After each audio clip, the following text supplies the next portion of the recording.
কেমনে মিলবে?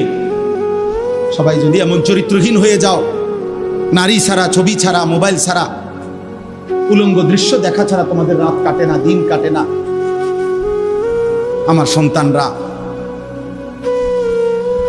কেমনে আগামীর পৃথিবীতে তোমরা বাঁচবা ভাইয়া বলো? তোমাদের অনেক ছেলের চেহারা দেখলেই তো বোঝা যায় কতদিন হয় নামাজ পড়ে,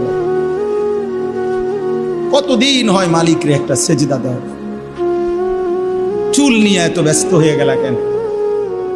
চুলের ফ্যাশনের উপরে এত অস্থির হইলা কেন? কে দেখে তোমার চুল? কীর্ত দেখে? কারে দেখাবে সব চুল? মানুষের আর কাজ নাই, মানুষই বুঝি বইয়া বইয়া তোমার চুল দেখবে।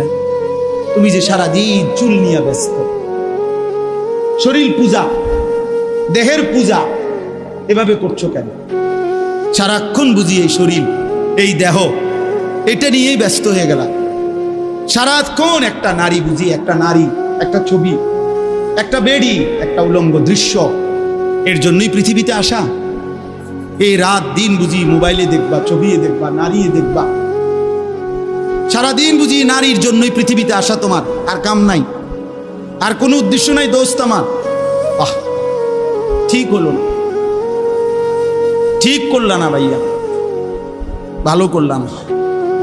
অর্থাৎ যারা নামাজ পড়ে না, আল্লাযীনা তারাকুস সালাহ, টোটালি নামাজ যারা ছেড়ে দিছে, তারা প্রজন্মের উত্তম তো না, নিকৃষ্ট না, তারা কোনো জেনারেশনে না, তারা কোনো মানুষে না, তারা কোনো কিচ্ছু না, এর কোনো গণাতে ধরে না। ওই